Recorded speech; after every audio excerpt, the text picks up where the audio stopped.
So I do Turo with my 2025 Honda Pilot, and that's basically Airbnb for cars, if you don't know. And if I'm dropping the car off at the airport for someone to pick up, then I'll put this little lockbox in the window for guests to get the keys. But when they're returning the car and dropping it off at the airport for me, I would prefer to have them just leave the keys in the car, since I have another set of keys and I can get in.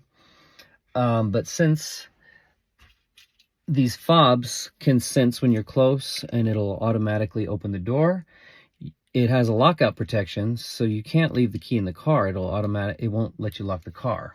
But I figured out how to do that, so I'm going to show you how to do it right now.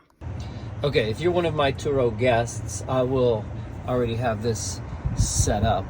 But if you're a Turo host and you have a 2025 Pilot or some other new Honda, just go to your vehicle settings, and for your keyless access setup, just make sure that the lockout protection is off. You just go into it here, and you do need to scroll down, and then you can click it on or off.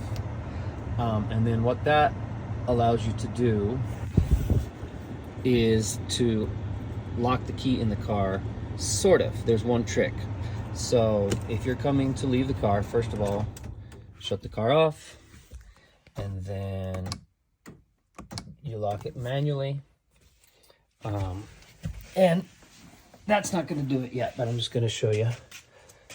So I leave the keys in there, I lock it manually, and that's not going to work because it still senses the key in there.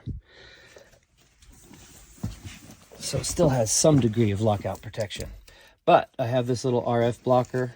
So if you just put it in this RF blocker and you leave it in there, or leave it in the storage compartment, shut off the car, make sure you've got everything out of the car because you won't be able to get back in.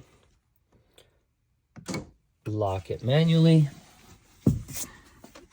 And then that should do the trick, because the RF blocker now doesn't let the car know that there is a signal, and we should be locked.